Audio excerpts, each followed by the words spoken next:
Bharuch collector કચેરીમાં આદિવાસી સમાજે આવેદનપત્ર આપ્યું। સોનેરી મહેલ પાણીની ટાંકીમાં કામ કરતા કર્મચારીનું ચાલુ નોકરીએ મૃત્યુ થતા મૃતકના પરિવારજનોને યોગ્ય વળતર તેમજ છોકરાને નોકરી આપવામાં આવે તેવી માંગ સાથે કલેક્ટર કચેરીમાં આવેદનપત્ર આપવામાં આવ્યું।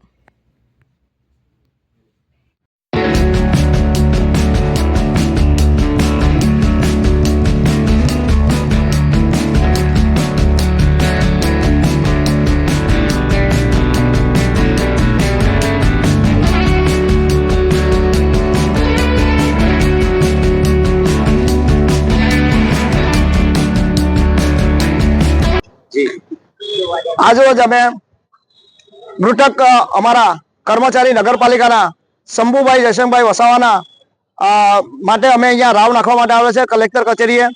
27 વર્ષનું યોગદાન આપેલું હોય અને નગરપાલિકા જે સાચા પક્ષો છે એમની પાસે અમે ઘણીવાર એમના પરિવાર જોડે, એમના બાળકો જોડે અને અમારા સમાજ દ્વારા ઘણીવાર 2 થી 3 વાર એમને રાવ નાખી છે કે મૃતકને તમારાથી ફૂલ લઈને ફૂલની પાંખડી રૂપે એમને કંઈક સહાય આપો, વળતર રૂપે સહાય આપવી જોઈએ અને એમના છોકરાને હમણાં હાલ પૂરતી નોકરી આપવી જોઈએ।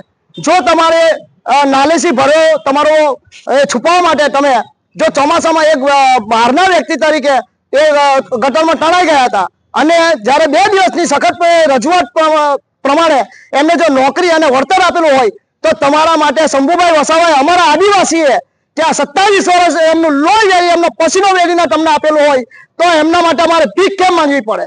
આ ભીખ તમે મંગાવી રહેલા છે અમારા આદિવાસી પરિવારના, અમારા મૃતકના લોકોને। એટલે તમને હજુ પણ આજીજી કરીએ છીએ કે જો તમે અમને અમારા શંભુભાઈના પરિવારને તમારાથી જેમ પ્રકારે જે કંઈ પણ થતું હોય એ વળતર આપે અને એક પરિવારમાંથી એમના ઘરમાંથી નોકરી આપે, નહીં તો આવનારા દિવસોમાં ઘણું મોટું આંદોલન નગરપાલિકા ભરો આંદોલન કરવામાં આવશે।